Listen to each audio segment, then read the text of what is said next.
Yo, what's good everyone? Welcome back to another video. Today, we're gonna be talking about how to transition from an appointment setter to a closer, right? Super important because if you always wanted to do closing, if you've always wanted to do sales, but you just don't know how to make that transition, then this video is for you. If you haven't bought my appointment setting guide, link is in the description, quick plug.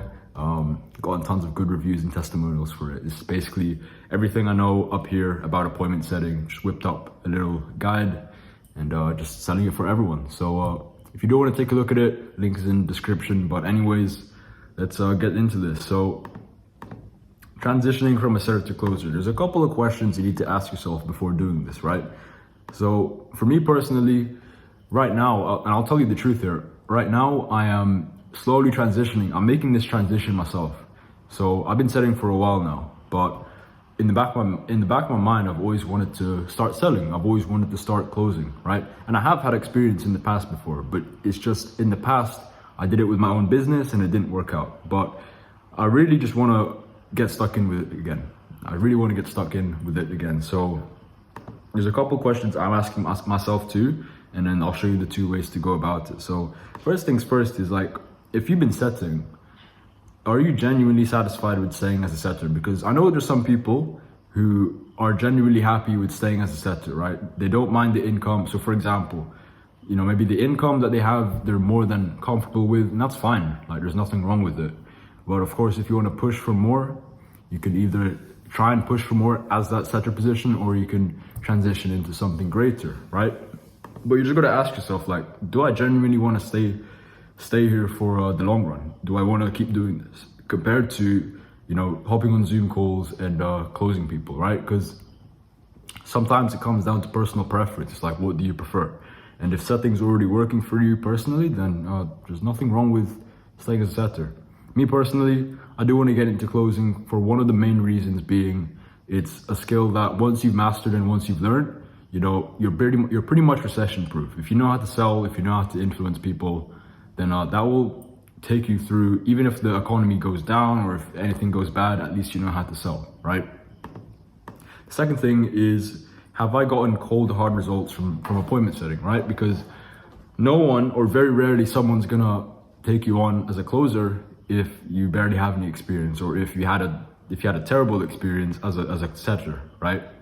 They just wouldn't want to bring someone on like that. So you gotta ask yourself, okay, have I actually achieved some good results from setting? Like, have I made good commission? Have I actually brought the company that I'm working for X amount of book meetings? Am I, you know, all this stuff that's very important. Have I actually gotten results? Because that's going to translate into when you start closing, right? You're going to want someone who's results driven and will show up and be consistent with all this, essentially, right? They don't want to sign some nobody. So ask yourself, have I actually gotten results through this, right? And then the third thing is, was my original plan to get into closing?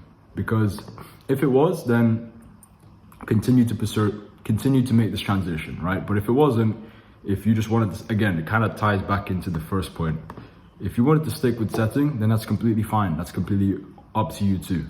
But if your original plan is to get into closing, but you've been setting for a while, because there's such thing as overstaying your welcome, right? Like I've been setting personally for like over a year now, coming up to 2 years. And I think it's about time I get into closing, right? Sooner the better. So those are some of the questions that would be pretty helpful in asking yourself, right? And I think this all just ties back down to like, what's your overall vision? What sort of vision do you have for your life? You know, do I want to start my own thing eventually? Do I want to, you know, get good at sales? Do I want to do drop shipping? Like, just get really specific with what you want out of life, and the rest will take care of itself. Because once you know what you want out of life, if you know what you want, if you know what your vision looks like, then it'll be pretty easy to tell if setting and closing comes into the equation here. So now let's get on to two ways you can go about this. And this is not, the key here is to just not overthink about it. It's nothing to overthink. So I think this video won't be too long, but you can transition in the company you're in right now. So if you're a setter right now and it's a good company, everything's sorted out, lead flow, stuff like that, they've got closers on their team and they're willing to take on more, it wouldn't hurt to ask them. So, hey, I've been setting for a while now here. I've gotten some decent results. I hope you can see that too. And we've booked a ton of meetings, generated more revenue, and it's been a blast. I've gotten experience. Would you mind if I start taking a few calls on the side just to get some reps in, right? And then 9 times out of 10, if, for example, if you gotten results for them, they'd be happy for you to start closing, right? And then they'll also have, most companies, they'll give you training. They'll also have people on their team to mentor you and help you out with this journey. But yeah, if it's a good company, if you want to do this, then be my guest. Like, transition in the company you're working for right now. Go from a setter to a closer, and yeah, just experience the benefits out of that. And if you want to know what the benefits are for appointment setting in sales, you can click my video up here for more information. But second thing you can do is you can actually leave, if you want to, you can leave that company and just leverage your past experience with that. So it will help you land a new closer position, right? So what you can do is, let's say the company, you don't see a future in it, or you don't see how you can start closing for this company, right? What you can do is you can leave it, you can start doing outreach, you can start looking for other companies. But what you have now that most people don't have, like 99% of people don't have, is past experience, right? They come into the game fresh and they're already somewhat entitled as to getting a closer position when they haven't produced any cold hard results. However, you have, so you can leverage that, okay? Leverage the fact that you've booked X amount of meetings, you've generated X amount of revenue. If you're in the same niche as the company that you're reaching out to, then even better, right? All these things you can do to, increase the chances of you getting hired, right? And then you can mention this on when you chop it up in the DMs, or if you're in the interview. So it's very, very simple, really. It's not hard to transition. Some people overcomplicate it.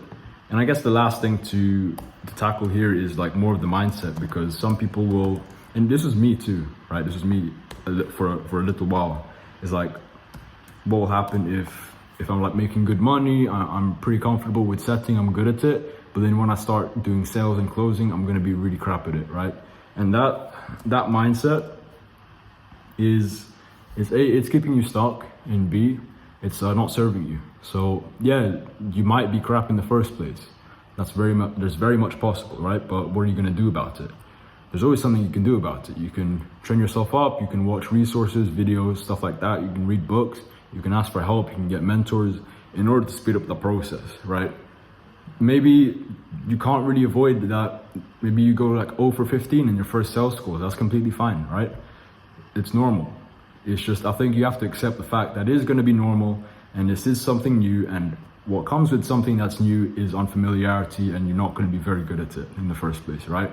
No one was ever good riding a bike in the first time. So just like anything else, you just got to treat it like riding a bike, like learning a new skill, because you were once terrible at appointment setting too. So this is the same sort of thing, except now you've gone to learn a lot of different lessons and gotten experience with appointment setting, which is basically like a light version of a sales. So yeah, it's completely normal. Don't be afraid to make mistakes, and just keep learning along the way.